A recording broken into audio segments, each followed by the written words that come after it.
True.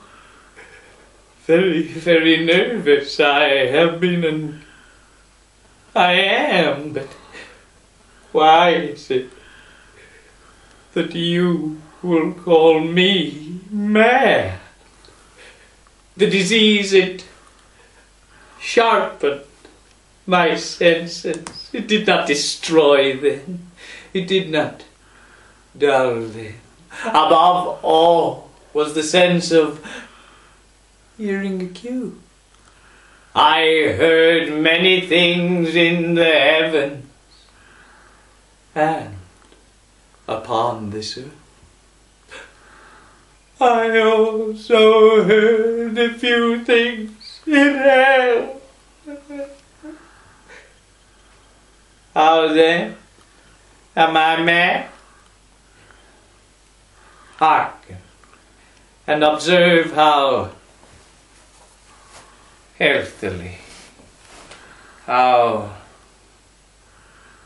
calmly I can tell you the whole story. Now it is impossible to say how first the idea entered my brain, but once conceived it haunted me day and night. Objects, there were none. Passions, there were none. I loved the old man. He had never wronged me, never given me insult. For his gold I had no desire. I think it was his eye. Yes, it was this. He had the eye of a vulture, pale and blue and with a hideous veil over it. Every time it was cast on me, my blood ran cold. And so, by degrees, very, very gradually, I decided to take the life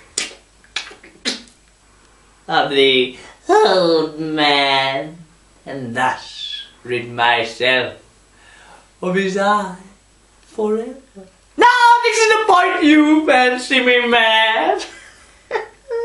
Madmen know nothing, but you should have seen me. You should have seen how wisely I proceeded, with what caution, what foresight, what dissimulation I went to work. I was never kinder to the old man than during the whole week before I killed him. And then, every night, just at midnight, I undid the latch on his door, and I opened it. Oh, so cautiously, cautiously, but the hinges, they creaked.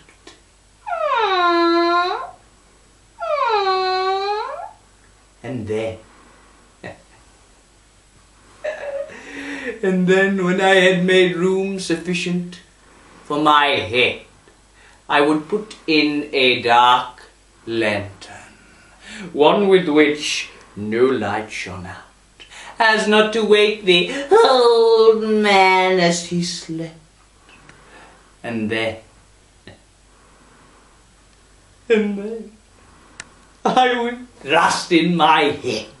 Oh, you would have chuckled to see how cunningly I thrust it in.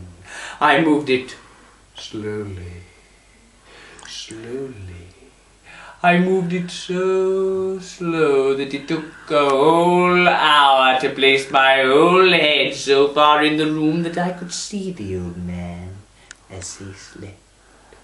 And then, when my head was well in the room, I took to undoing a very, very small crevice in the lantern, so small that out shot a thin, dim ray of light onto the vulture's eye.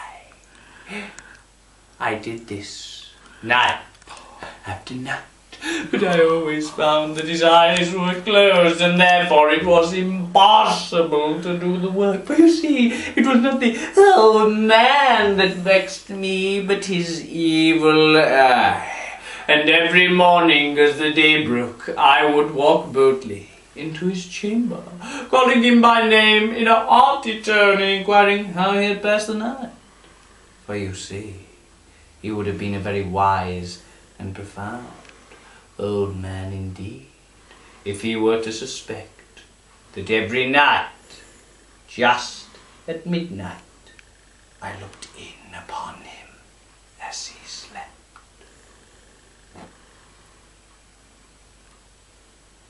I'll leave it there. I don't know. Yeah.